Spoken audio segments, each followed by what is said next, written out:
Juda ayuda, wida.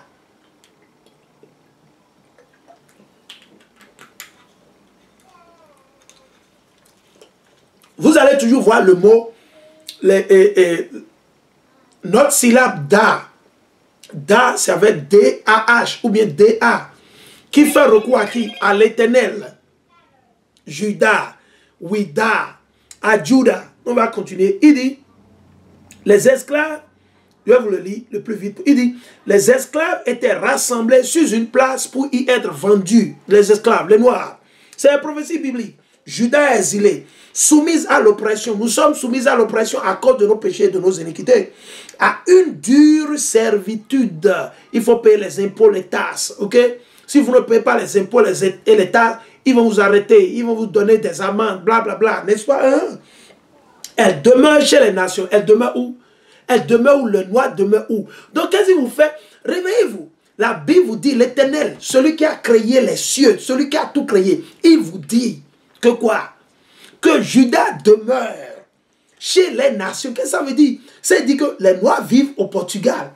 Et on ne parle pas de ceux-là qui ont pris le visa pour aller. Non. Ceux qui vivaient avant que le système de visa ne soit instauré. Avant que vos ambassades, vos consuls, blablabla ne soient instaurés. Les Noirs étaient déjà éparpillés. C'est Dieu qui les a éparpillés. C'est l'Éternel qui les a éparpillés partout. C'est des prophéties bibliques. C'est des prophéties bibliques. Les Noirs sont éparpillés partout. Juda, Benjamin, Lévi. Man, on va continuer. Il dit, Juda est exilé. Ils sont en exil parce que, pourquoi? Nous ne vivions pas sur notre patrimoine, notre mère, Jérusalem. Juda vit au Bénin aujourd'hui. Juda vit au Togo. Benjamin vit au Togo. Benjamin, Lévi vit au Ghana. Et la liste continue. Le Bénin, ce n'est pas notre terre, non. Le Ghana, ce n'est pas la terre des Juifs, non. C'est juste une terre réservée pour nous, juste au moment où nous serons rassemblés et ramenés vers notre mère Jérusalem. C'est elle qui nous a vus partir et elle est en train d'attendre patiemment la terre, notre mère. Elle attend patiemment jusqu'au jour où notre Créateur, l'Éternel Yahweh, Yahweh, Malakia, il va nous ramener encore comme il nous a dispersés. Ok? Il dit, elle demeure chez les nations. Elle demeure chez les nations. Raison pour laquelle vous allez dans n'importe quelle région, vous allez toujours voir quelques, même si ce n'est pas un grand nombre, vous allez toujours voir qui, Juda, Benjamin, Lévite, ceux-là qu'on appelle les Noirs ou les Nègres. Vous allez au Pakistan, vous allez les voir. Vous allez en Inde, vous allez voir un groupe. Vous allez en Suisse, vous allez voir un groupe. Vous allez en France, vous allez voir un groupe. C'est l'Éternel qui a fait ça ainsi. C'est l'Éternel qui nous a éparpillés. Ok? Elle demeure chez les nations sans trouver de répit, sans trouver de repos. Ok? Le Noir a peur partout où il est. Le Noir, il a peur en France. Le Noir, il a peur en Amérique. Le Noir, il a peur en Chine. Le Noir, il a peur en Égypte. Le Noir, il a peur au Bénin. Il a peur partout. C'est l'Éternel qui a fait ça ici à cause de vos péchés. À cause de nos péchés et de nos iniquités. On va continuer. Il dit, tous ces poursuivants l'atteignent. C'est qui nos poursuivants? Les Arabes qui vous ont donné l'islam. Les faux blancs qui vous ont donné le christianisme. Les Chinois qui vous ont donné quoi? Le Bouddha. Les Indiens de l'Inde qui vous ont donné l'hindouisme et le yoga. Ok? Les démons qui vous ont donné, comment sont dit, les cancars, le christianisme céleste. Ok? Et la liste continue. On va continuer. Il dit, tous ces poursuivants l'atteignent en des lieux sans issue. En des lieux sans... Nous sommes pris comme esclaves sans problème. Mais qui leur a permis de le faire? C'est l'Éternel. Pourquoi? À cause de nos péchés. À cause de nos iniquités. Ok? Il ne faut pas aller chercher loin. Oh, blabla. Non. Vous savez pourquoi ça vous arrive? C'est à cause de vos péchés. À moins que vous vous repentiez, vous allez toujours souffrir et à la fin, vous allez périr toujours et aller en enfer. C'est ce que vous voulez?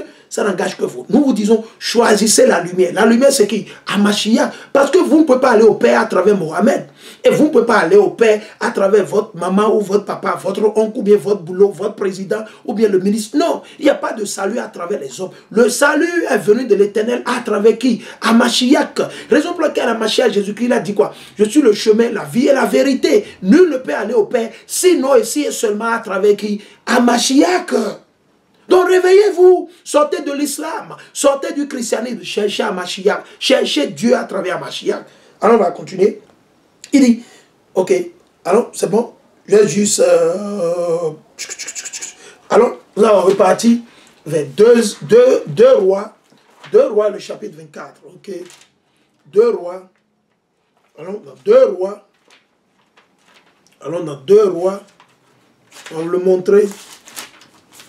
2 Rois. Ok. C'est sérieux ce que nous sommes en train de vous dire. Mais certains d'entre vous, vous prenez ça comme... vous ne prenez pas ça au sérieux. Ok. Ok. Réveillez-vous et repentez-vous avant qu'il ne soit trop tard. C'est le message que nous sommes en train de vous donner aujourd'hui à travers l'Éternel Yahweh, Yahweh Shai Malakia. Right, let's go. Right.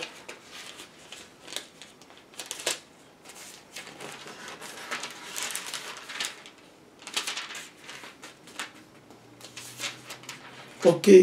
Deuxième livre des rois, le chapitre 24 et le verset 14. Deuxième livre des rois.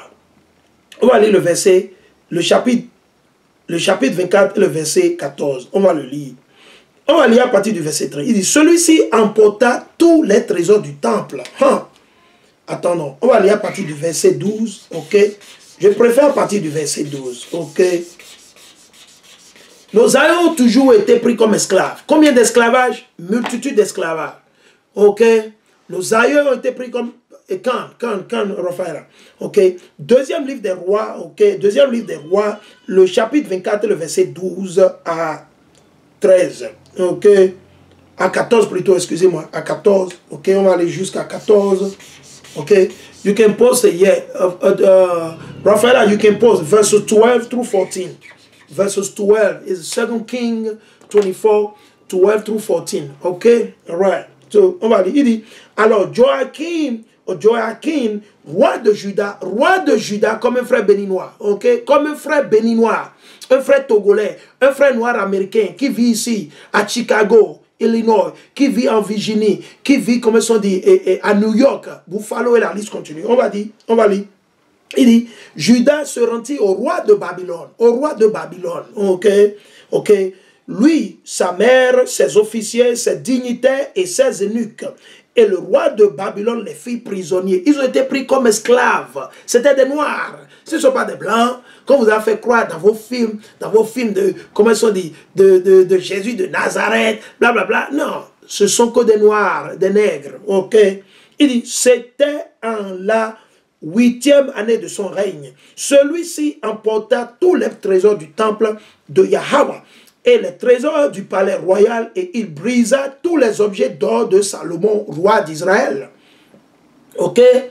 Avait fabriqué pour le sanctuaire de Yahweh, comme l'avait annoncé Yahweh, à travers qui? Moïse, à travers Abraham, à travers les 12 patriarches, à travers Moïse, comme je l'ai déjà dit, à travers Ésaïe, à travers Ézéchiel, Jérémie, et la liste continue. Ok? Ok?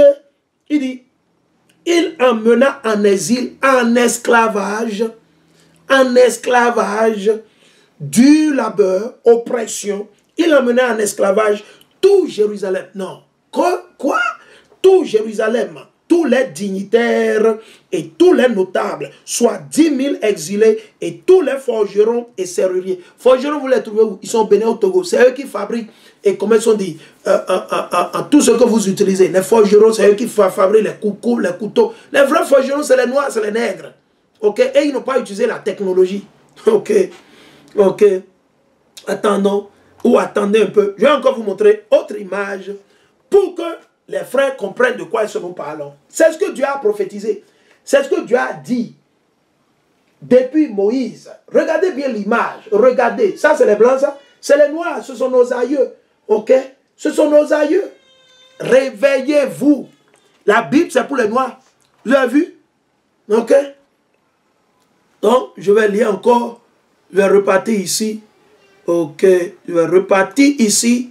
Donc, il dit, les esclaves étaient rassemblés, j'ai déjà lu. Ils montaient dans des canots pour être entassés dans les cales des navires. Voilà, dans les navires, avant la longue traversée vers le Nouveau Monde, vers l'Amérique et les Caraïbes. Ouida constituant l'un des principaux ports d'exportation d'esclaves. Ah bon? Ouida, Juda, c'est le Bénin. Le mot béné, quand vous regardez, ben en hébreu, c'est quoi? Les enfants. Ben Yahwada, les enfants de Dieu. Ben, quand on dit béné, les enfants de Dieu. Les enfants de Dieu, les enfants d'Israël. Béné. Certains vont dire c'est les enfants de qui? Des Lévites. Mais Béné, c'était le royaume de Juda. Et on va vous le montrer. On va vous le montrer. On a une carte là-dessus. Là-dessus, s'il plaît à Dieu, on va vous le montrer. Ok. On va continuer. Je vais finir ceci. Il dit, il emmena en exil tout Jérusalem, tous les dignitaires et tous les notables, soit 10 000 exilés et tous les forgerons, serruriers. Seul fut laissé la plus pauvre population du pays. C'est seulement les pauvres que Dieu a voulu qu'il laisse. Allons dans Deutéronome 4. Deutéronome, le chapitre 4, le verset 27. Tout est dans la Bible. L'Éternel a déjà parlé à nos aïeux. Mais ils ont joué leur malin comme beaucoup le font aujourd'hui. Ils jouent toujours leur malin et Dieu va les tuer. Le problème ne se pose pas. Que Dieu les tue. S'il ne veut pas se repentir, s'il y a des frères, ceux qui ne veulent pas sortir du christianisme et de l'islam, obéir à Dieu, avoir la crainte de Dieu, chercher Dieu jour et nuit, ils n'ont qu'à mourir. On ne peut pas vous sauver. Vous devez travailler pour votre propre salut. Vous devez travailler pour votre propre salut. On ne peut pas vous sauver. La soeur qui est en Belgique, il ne peut pas vous sauver.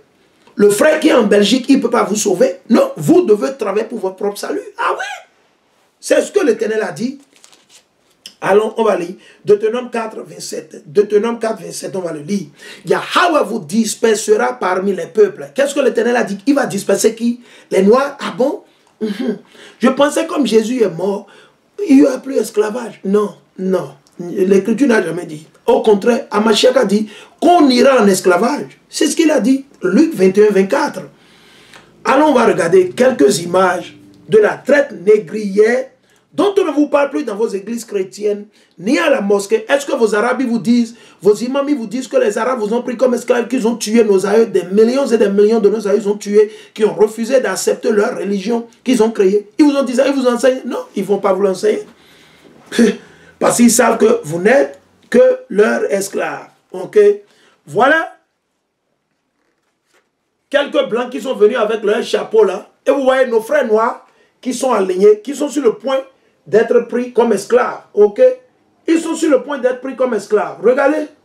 Regardez ça. Ok? Regardez vous-même. Pour que ça ne soit pas que c'est moi qui manigance quelque chose. Ouais, il bavarde. Regardez. Ok?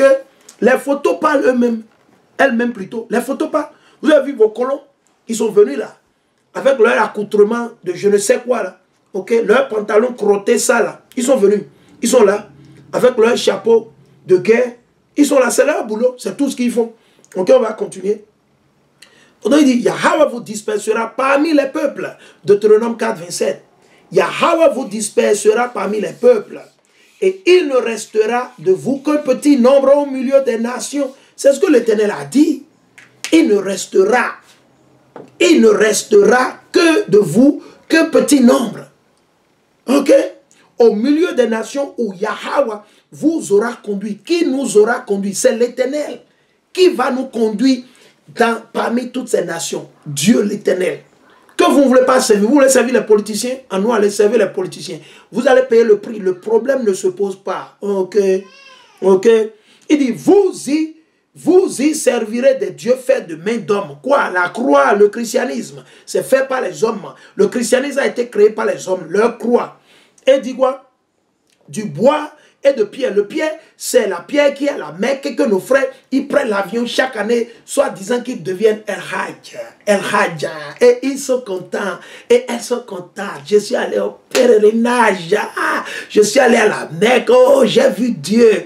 Aïe, aïe, aïe. J'ai vu les Arabes. Ils sont partout. Non. Ça, c'est les dieux de pierre. Ok? Nous, on n'adore pas les pierres. Ok? La pierre, la dieu de pierre, c'est l'islam. Ok? C'est pour les Arabes. Ils n'ont qu'à adorer leur pierre. Les Arabes n'ont qu'à adorer leur météorite. Nous, on ne veut pas adorer ça. Ok? On veut adorer notre Dieu. La pierre a été donnée aux Arabes. Ok? C'est pour les Arabes. Mais vous, les Noirs, qui vivez au Sénégal, au Burkina, au Bénin, au Togo, en Guinée, au Cap-Vert, à l'île Maurice, en Haïti, sortez de l'islam. Ok? L'islam n'a rien à voir avec vos aïeux. L'islam a été forcé sur nos aïeux. À coups de coupe-coupe, de dames, d'épée, il tuait nos aïeux. Ok? On va continuer. Il dit, du bois et de pierre, incapable de voir et d'entendre et de manger et de sentir. Ok? La croix ne peut pas manger et il n'entend rien. Quand vous allez vous faire votre symbole de Satan, quoi, vous faites tout. Ah, je ne veux pas faire ce symbole. Quand vous allez vous faire votre chose, non, vous êtes en train, et il ne voit, la croix ne voit rien, c'est des idoles. La pierre qui est à la mer que vous allez voir chaque année pour devenir El Rayon, il ne voit rien, c'est des idoles. Il n'y a pas de vie en eux. Tout ce qu'ils ont en eux, c'est la mort. Qu'est-ce qu'on fait avec le bois? On prépare. Qu'est-ce qu'on fait avec la pierre? Il faut construire, n'est-ce pas? Ok. Ou il faut construire, comme ils ont dit. Là où vous allez faire le feu. Et la liste continue. Et la liste continue. Shalom, shalom, shalom, shalom. Et la liste continue. Ok. Et la liste continue. Ok. Il n'y a pas de salut dans l'islam. L'islam ne peut pas vous sauver. Vous pouvez aller à la mosquée comme vous voulez. Vous pouvez laver les pieds 25 fois par jour. Vous pouvez aller prier à la mosquée. Vous ne serez pas sauvé. Ça, on vous le garantit selon l'Esprit Saint. Selon la parole de Dieu, on vous garantit que vous ne pouvez pas être sauvé. Aussi longtemps que vous allez demeurer dans le christianisme, la croix là, la croix du christianisme et la pierre de l'islam,